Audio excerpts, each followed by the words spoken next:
The major goal for our suburb is to find the perfect balance between green areas so that our residents can get the recommended amount of exercise. However, our suburb will still require apartment blocks and public transport lines so that it allows people to get to destinations smoothly and efficiently. We will also be opening more roads so that people who wish to drive to work may do so. We will have to balance the environmental impacts of the roads so that we don't destroy the ecosystems. As our schools, we are striving to give our future generation the best education possible. This will improve the general well-being of our entire suburb by helping people to be qualified as well as helping those who need extra help. By predominantly focusing on education, however, it can affect our other aspects by increasing the amount of money in which we are putting into it.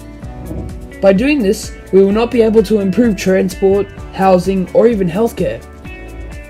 As a result, we will be striving to fairly distribute the funds. Transport. In this sector, we are planning to improve our transport options and quantity of that transport type. This is so that our population will have easy access to the features of our city by using our various modes of transport. This will mean that we will have at least 400 buses, since the buses can only hold 60 people. This will cost at least $150 million. We will require trains as well. We will have 300 trains and will cost at least $1 billion. We will have parking on streets which will be very minimal so that we promote the use of public transport to go to places rather than using cars so that our city is more environmentally friendly. Housing. This sector will refer to what our house will look like. The maximum space that will be allocated to each house. This also includes the material limitations and also all of the materials that will be needed to use in each house. Since our suburb is aiming to be very environmentally friendly, we make sure that we are not wasting any space. That is why we have limitations on the size of each house. Extra spaces could be used for more green spaces, so like parks or even extra buildings. We will be using only necessary materials needed to make a house. This means that we will be incorporating natural light into houses by making sections of the house made of glass, like glass doors. This way we can use less electricity and use less materials and money needed to buy and install lights for every house.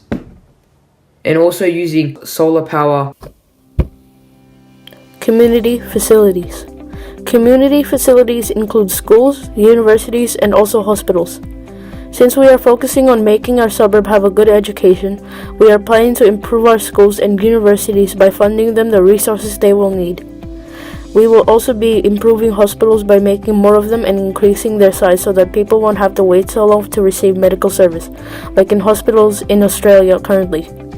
Retirement facilities will be made, but the government will not be focusing on it since does not seem to be much of a problem in the retirement facilities that we have today.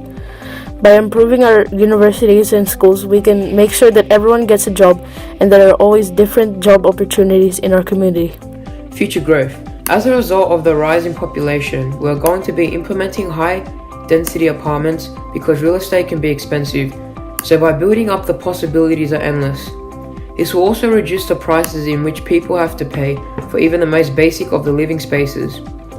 Building too many houses could be an issue in the environment because houses will have to be built on land where there could be more parklands as a whole, sustainable for the community, which could help the environment. If we don't create enough jobs for people before the population increases drastically, many people won't be able to get into a house and will be formed away from our created town. So we need to be smart as not putting too many houses in our town, as there could be more land for environmental side of the community. So our town is more green, so we find ways to waste less money on example electricity. So we could put solar panels on houses so electricity isn't high for people in our town.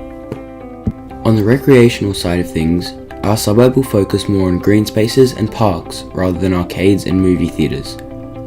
Green spaces can be beneficial as they provide a form of exercise and recreation at the same time.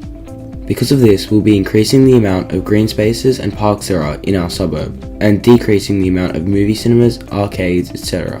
In order to make our suburb sustainable, we will include a variety of things such as green spaces, parks, waste management, energy usage requirements. We will also have a large amount of green spaces spread throughout the suburb in order to maintain a healthy ecosystem of natural life. As well as this, we will also be primarily using renewable energy sources such as solar energy and wind energy